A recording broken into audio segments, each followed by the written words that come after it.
Hey guys, I am here with Marvin Goldstein, and he is one of my, I would say, kind of my music heroes over the years. That's been playing piano for a long, long time. He's been doing piano for, he was just telling me, for almost 60 years. He's practiced piano, and he's now 70 years old. But this guy has more piano books and hymn books, and has traveled the world, and has got a really cool story to share. So I just wanted to basically get on a call with Marvin. He was on a you jumped on Marvin. You jumped on my Facebook Live when I was doing a concert the other night, and he starts commenting saying, "Hey, do you want to trade music?" And was super kind. He started a watch party. Anyway, so I just thought, you know what, I'm going to reach out and we're going to chat, and this is going to be fun. So it might be fun for some people to hear Marvin's story. And I mean, he's basically a pioneer in the music industry for the church, and for basically creating a platform now where there's a whole bunch of people that are able to benefit from that. So Marvin, maybe just tell us a little bit about how did you end up starting to do music, and how did that end up starting for you?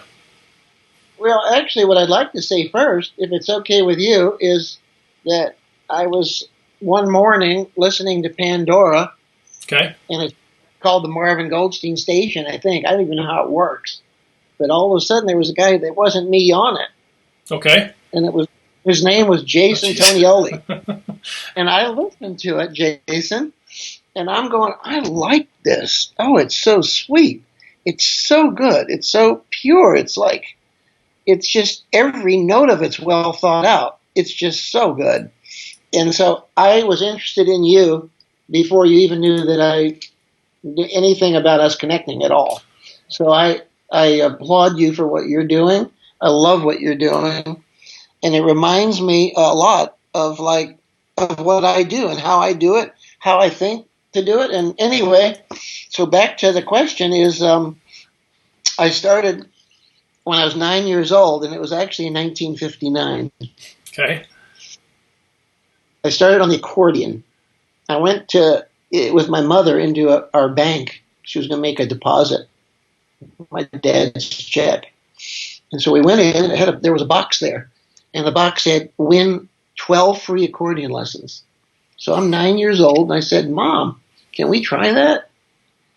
And she said, I guess so. Put my name in, phone number. We get a call the next week. Little did I know that everybody that would put their name in there was going to win, because you had to rent the accordion. Right? So it was brilliant. 1959, I rented an accordion. Somehow the Lord gave me the ability to be able to just innately or somehow intuitively play that thing well enough that I did a concert in the Miami Beach Auditorium 6 months later. So I was already a concert pianist, or if you will, accordionist, in 1959. And so if we go forward, then 3 years, I said, I think I should play the piano now, because now I know the right hand on the accordion and the left hand are buttons. They got basses, chords, major, minor, seventh, diminished, so forth, whatever chords. So I took up piano, and it was tough to start with because I was used to buttons. And anyway, oops, I'll get my phone to turn off here. So I went into piano, but then guess what? It was junior high school, and I wanted to be in the band. So I went to the band director and said, "Can I be in the band? What instrument do you play?" Piano and accordion. We don't march an accordion, and we don't march a piano. How are your grades, Marvin? I went, well, I get good grades. I get all A's. The guy said, well, then you're playing the French horn. And so, are you still there? I'm still here. Yep, I'm still here. Keep going. Okay. So I said, okay, I'm going to play the French horn because I get good grades. Little did I know I would get a master's degree on the French horn, and then it's all history from there. I got a master's degree at Florida State University. I played in Israel at the Israeli Philharmonic. I played in the Munich Philharmonic. And then I record a lot on piano and so forth, so on, and done a lot of projects, a lot of years. And I live in Florida and have been for 50 years. Nice. That's my whole life, Jason. And you grew up, so you're a member of the Church of Jesus Christ of Latter-day Saints now, but you grew up not a member for a lot of years, right? So tell us kind of that background. Yeah, I'm raised Jewish. Usually a Goldstein name is a pretty good indication of German Jewish descent. But a lot of my ancestors founded Israel. Russian immigrants were the major part of and past Eastern Europe of founding Israel in 1948. Mm-hmm. A lot of my relatives still live there. I traveled there many times, and so yes, Jewish up to the age of 35 years old, and then LDS from that 35 to present, which accounts for 70 years. And how does that happen? I mean, that's not a normal storyline that you hear. Well, I don't know that we have that long to talk, but what we should do is publish my testimony on an interview. Okay. I have never done that ever in 35 years. It's a subject that's well needed. It needs to be heard by a lot of people because my conversion is to Christ and it's not to the Church of Jesus Christ of Latter-day Saints initially. It's just about Christ because Jews do not believe Jesus Christ is their Savior. Mm-hmm. They think he's yet to come.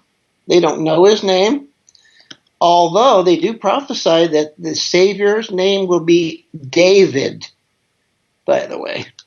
But guess what that is? That's the house of David, and that it would be Jesus Christ. So my family is a little bit not quite there yet. On the earth, there are probably approximately the same number of Jews as there are at Latter-day Saints right now, 15 million or so. Mm-hmm.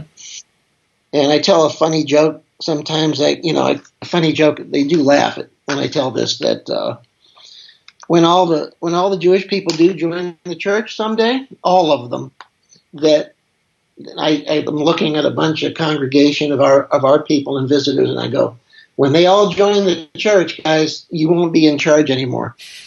They'll take over. Right?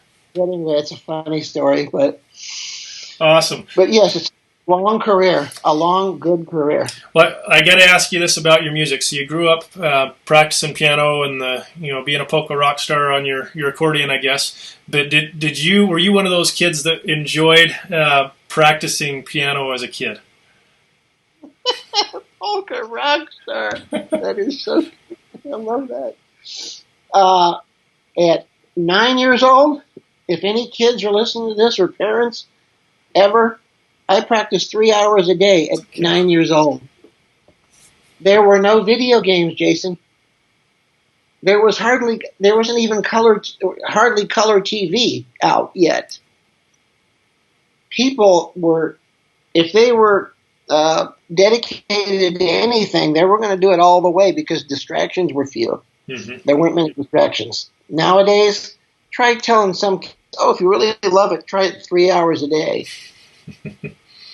And they'll do that on their video game, but not on the piano, right? That's just, and I wasn't that way either. If I got an hour of practice in a day, my mom was happy. I was not probably happy at that point, but I was a terrible piano student. There were so many other things I wanted to be doing or was happier doing. So, that's awesome and that's probably why you're a much better piano player than I am. Anyway, my dad would say, "Can you please stop for just a little bit? We're trying to watch." He'd say exactly this: "We're trying to watch television. I can't hear it." Well, they didn't have the headphones you plug the headphones in, right? They didn't have that. They didn't have the, what do you call it, where you can play it back? They had nothing. Yeah. So you're either going to watch it live or you're not going to watch it. So he said, "Oh, please stop just for a little while." Yeah. Anyway. Well, here's another question for you. So, just from a musician to musician, so once you've been in the industry a while, you get some really cool opportunities to play and share talents. And what is, if you were picking kind of your top one or two most awesome concert experiences where you've really been kind of touched emotionally as a musician, where, and tell us about that experience. Well, the number one would probably be my first appearance at the Tabernacle on Temple Square. That was just, I couldn't believe the history I felt behind that, and playing for a packed house and standing ovations and all of the whatever was, it was just like, oh my gosh, I am so happy I was able to do this. I'm so happy I can command an audience to feel things, to search their hearts and their minds while I'm playing. I mean, wow, how did I get this lucky to be able to do all of this? Of course, there's no luck involved. But anyway, another performance was in the Sydney Opera House in Sydney, Australia, on the French horn, not piano. Unreal. Sydney Opera House with 4,000 people there. Could not believe that.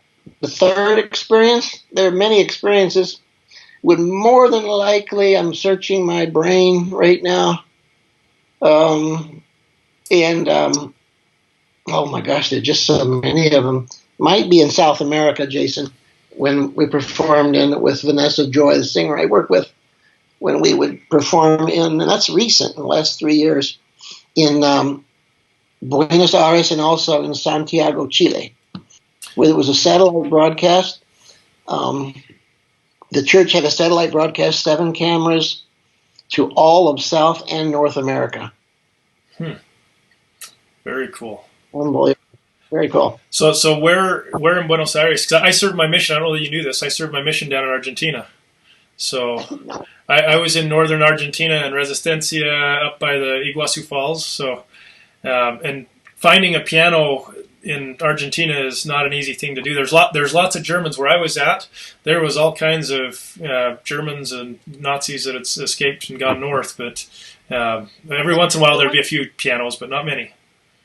No, we had electric piano, of course, and that performance was just noted because we had small groups, but we had 5 different appearances, and the enthusiasm of those people with regard to music and enabling them to feel the spirit is just second to nothing. Of course, if you serve there, you know that. Also in Chile, it was called the Luz Navidad.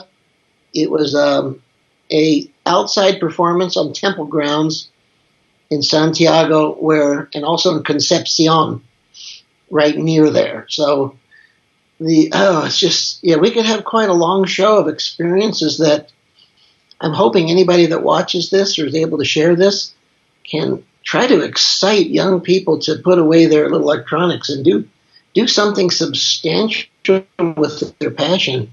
Now, their passion, of course, I don't think has to be music, but whatever it is that does anything for others is what they need to be doing more of. Yeah. Gosh, if they would do that, they're going to have a rich, beautiful life.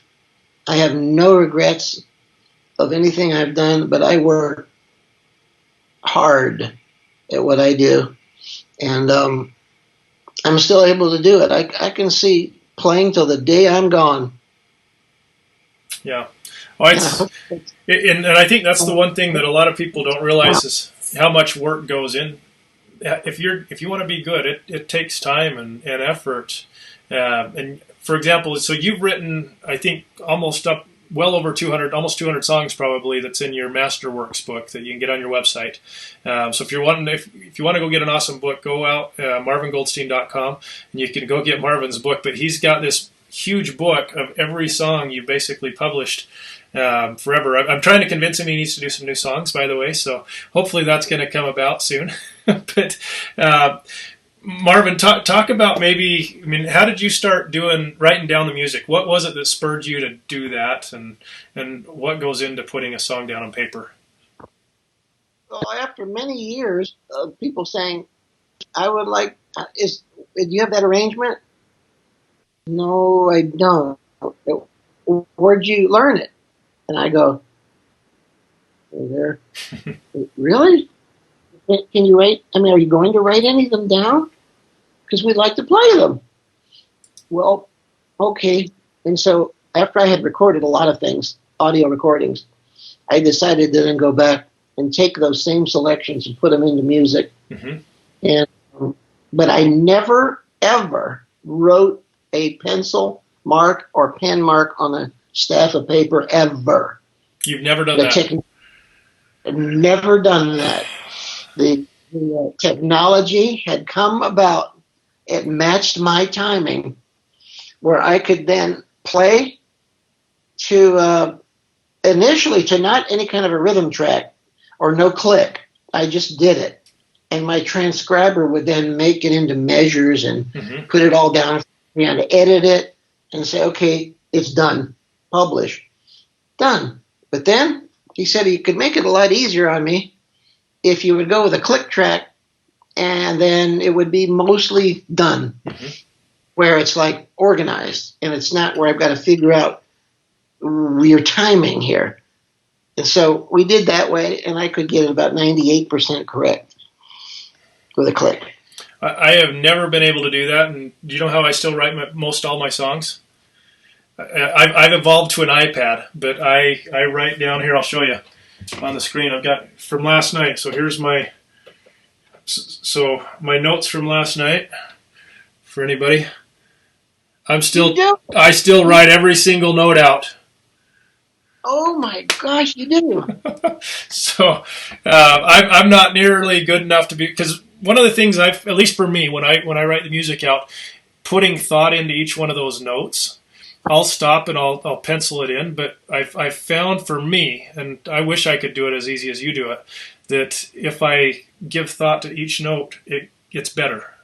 So it's measure by measure, note by note, and there'll be the harmonies and the simplicity, because a lot of times I can play something and sit down and improvise, but I just find when I do the songs, the structure and the makeup of it always seems to work out better. So I struggle to type every single note, dot by dot. Well, no, but I mean, you get it exactly the way you want it, and the way that I do it, yes, it is different. But I record and actually intentionally leave out a lot of harmonies so that I can go back and edit the harmonies I really intend to put in. Yeah. So it's a very different method. Yeah. Yeah, it's not easy. No matter what way you do it, it's never easy. Even when you get 98% of it to go magically into the computer like you're doing, you're gonna have to teach me how to do that, by the way, because I've yet to figure that one out. So awesome. Yeah, we can do it together. I think we should do something together, Jason. Well, for sure by wintertime next year, I may have to come down and have some warm weather. We were supposed to go to Orlando, but in June. We were going to be down there on a cruise, but I don't think that's going to be happening with this lovely coronavirus quarantine that we're living through at the moment. So anyway, cool. One other thing I noticed when I was looking out on your songs, you've done quite a few things with Janis Kat Perry. So tell me a little bit about that relationship. I mean, she's like the primary song rock star. I mean, she's such an amazing person, but tell us a little bit about that and how that came about. Well, one day, it was about 1989 or so,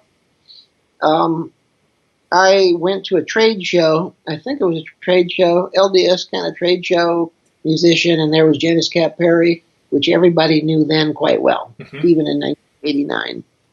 Because her songs are in a hymn book, right? In a children's song book. Yep. So I knew all about it. I heard all her stuff sung at church. I thought I should be able to I want to meet her. Walked up to her, and I said, hi, Sister Perry, my name's Marvin Goldstein, and I live in Tallahassee, Florida. Actually, this is choking me up a little bit, actually. And I want you to know that I need to be performing with you someday. And she said, well, I guess that'd be okay. And I'm sure she had people tell her that before, right? Okay. I'm just kind of nervous because then I said to her, I hear what you do. I know why you do it. I know how you do it. I feel it. And my testimony is based on your music also, and what you've enabled for me to hear and feel. So little did I know that some years later, after I got a little bit better known, I would call her up and she went, "Oh, I see you're doing some cool things with your music." I said, "Yeah, trying to. How about if we collaborate? I would like to do orchestra and piano albums of your music, only your music." So we worked it out. If you've ever had an experience or ever will, or any musician listening to this, have Janis Kat Perry sitting next to you on your left side on the piano bench while you record her music is real. And so she sat there and she didn't hesitate to say, "Okay, let's slow this one down a little bit." I said, that's fine, whatever you want. So anyway, we become good friends, and for 25 years in a row, I stay at her house every year when I go to Education Week to speak. We're as close of friends as I think you can get. That's awesome. That's awesome. So when you said that kind of helped you have your testimony. So how did that process happen? Were you just listening to? How did you end up in a Mormon church if you're a Jew? So Good one. I do know. So I know that I have like a cousin, her husband. He basically was there, one of the missionaries, and I think you pushed him into a swimming pool in his suit one time, if I recall right. Right? This was before you were a member, or was? Oh gosh! In 1981, my wife went to a secretary at her office said, "I see you have a Bible on your desk. What are you doing with that there?" And my wife said, "I'm looking for. I'm kind of a church or whatever." She said, "Well, why don't you come to our church?" And we teach that at Institute of Religion, we call it. So my wife went. The guy who was teaching is Robert Millett, who writes a lot of books. Mm-hmm. And she said to me, "Will you go with me?" And I went, okay, well, I'll sit with you, but just please, just leave me alone. I mean, we don't believe in Christ, and that's all they're going to talk about. And so so finally, 6 months later, whatever, Robert Millett said to my wife, "Would you care to be baptized?" My wife said, "I would like to, yes." And he said, "Well, I need to see if I can get permission from your husband first." So Robert Millett said to me, "What do you think?" I said, "Oh, she seems very happy about this. I'm not going to stand in her way. Just don't bother me with it. But I'm okay with it. That's good. We'll do it." It's her choice. So she got baptized. Okay. So 4 years later, and 40 sets of missionaries, which would include, you said your cousin? Shumway. So it'd be, I think it's my cousin's husband. Yeah, Scott Shumway. Your cousin's husband came to the house. He was invited as a missionary to my house. I was not a member. She wasn't home at the time yet. I saw them coming to the front door. I said, "Okay, guys, hey, just come around back." And they said, okay, Brother Goldstein? I said, "No, it's not Brother Goldstein. It's just Marvin Goldstein." "Okay, come on in the back, guys." Good. So for some reason, and we'll never forget it, I put my hand on your cousin-in-law. Cousin-in-law? I guess Is cousin-in-law, right? Sure. So we call him Scott. I put my hand on Scott's shoulder and pushed him into my swimming pool in his full missionary suit. And he was shocked. Well, what did I do that for? I'm just a dumbbell. Something happened. Well, did he get upset with you at all? He did not get upset. He went, okay, well, just get in the cabana here, take your clothes off. I'll get you something, sweatpants and a t-shirt or something, a towel, get cleaned up, whatever, come on in. And so he comes in the house, he's sitting on the couch, dripping wet, his hair like this, sitting like, oh my gosh. And his companion's there in a full suit. My wife comes in. She goes, what? She looked at the missionary fully dressed. I know what you are, but what are you? She looked at Scott. And he's just, so, what is it, 30 years later, 39 years later? We're still close friends. We've been to Israel together. He's an amazing guy. Love him and his family, his wife Wendy, and I know all the kids growing up. Wow. He lived in Oregon. And yeah. So so then I would join the church 4 years later, and I gave everybody a really hard time. And of course I could tell you how I joined the church, but I think there's a specific thing that happened. And I'll just give you a quick overview, and then we can go into it later. But to whet the appetite is a guy named Cleon Skousen wrote books. Have you ever heard that name? He became a good friend of mine. He died at 94 years old. He loved Jewish people. He wrote many articles and books for the church about the plight of the Jews and how they're inextricably connected to us very intimately, House of Israel, and how we basically Jews are just Latter-day Saints that don't know the name Christ yet. It's just that simple. So anyway, I would listen to a cassette he wrote about the temple in Jerusalem, and the spirit I felt was undeniable. It was given me by the missionaries. I fought it, and I finally then relented. I then joined the church, and the rest is history. Awesome.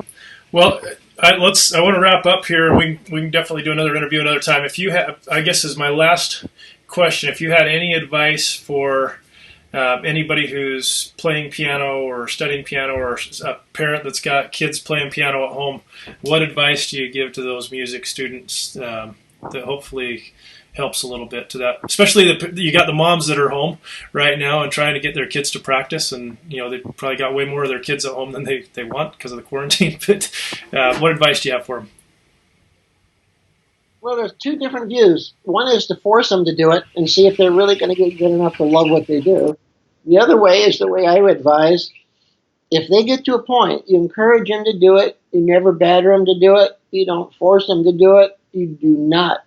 If they actually want to quit, let them. I feel let them quit. If they're 12, 13, or 14, if they have a passion for it, they will ask to do it again. They will miss it. If it's truly in them, I think they'll pick it up. They'll do something with it. If they're completely forced again, I think it's the wrong approach. Take them to things to hear, to feel, to see people do it. See if that just helps them get the spark again. And the last thing is, if they're 8, 9, 10, 11 years old and they don't know better to say, I don't want to do it anymore or whatever, but they're getting okay with it, have them invite their friends to the house and play a song and have a party with cupcakes and who knows what you got to have. Play a song for all their friends. Their friends will all encourage them for this little party and say, oh, can we do this again? They'll practice more for their friends, way more than they will for their parents. I believe that. Well, my 16-year-old who just turned 16, we let him quit piano lessons for his birthday, and that was like what he was most excited about, but the kid's got so much talent, it drives me insane. But he's doing awesome on the guitar right now, and I'm just like, all right, I'm just going to close my eyes and, all this potential you have, Tyler, that you're not executing on that. But I can't force him. It's lost cause. So good advice. I think so. So awesome. Well, I want everybody to know how much good you're doing. It's hard. We're actually in the moment here where I'm like, definitely old enough to be your dad, for sure. But I'm sitting here watching a guy do exactly even more than I had done to the. You've done way more than I have done at your stage right now, way more.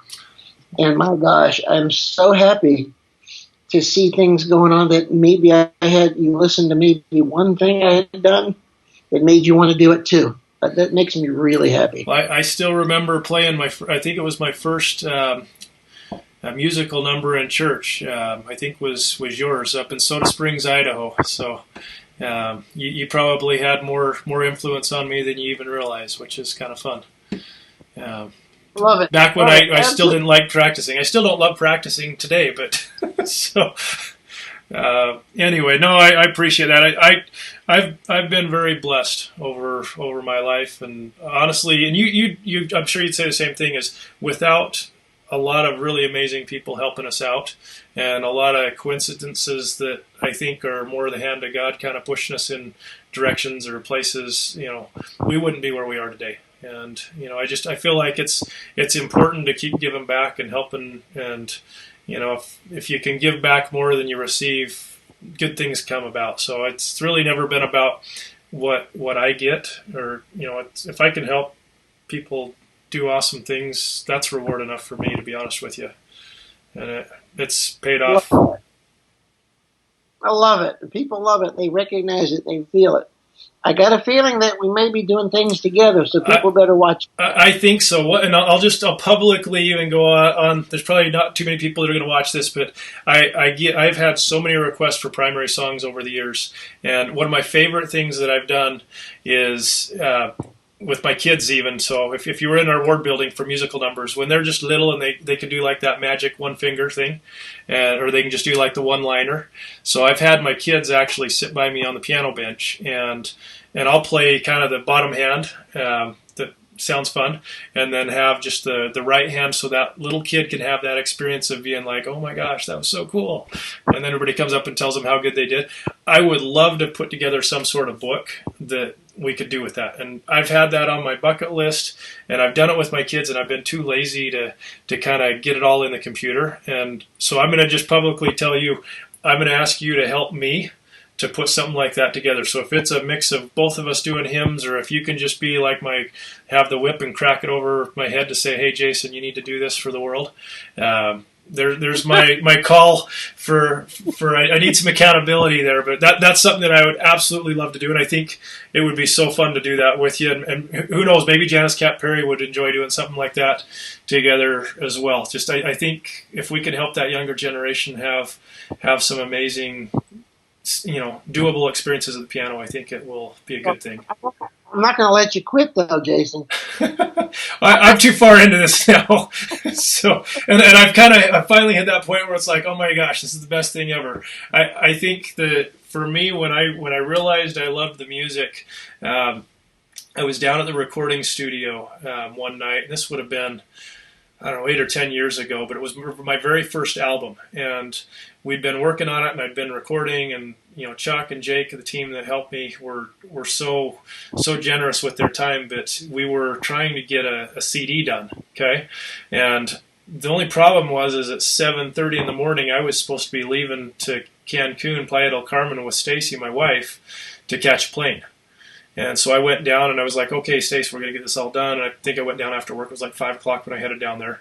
And next thing I know, I look up, and it's like 4:20 a.m. And I hadn't looked at the clock. And normally you'd like call your wife and say, hey, I'm going to be late, right? And I just had this, oh crap, I got to catch a plane. I had to drive all the way back to Ogden and then get back to the airport. And not only that, my wife's going to be so mad at me because I didn't even tell her that I'm not okay. So I had this realization where I'm like, oh my gosh, I love this. And when you lose track of time, I think whatever it is, whether it's music or whatever it is you do in your career and your life, I think that's such a huge thing for people to be able to find. You'll find so much joy and happiness. That's cool. Very cool. Anyway, really cool. But this is about this interview is about you, Marvin. I appreciate your time so much, and we'll do another one of these for sure. I think this was fun. I'm sure you've got another dozen stories that we could tell, but my goal is just to share with people. But let's for sure talk some more, and I look forward to doing this more. So thanks for all those that have watched in, and there'll be more to come. So thanks so much. Take care.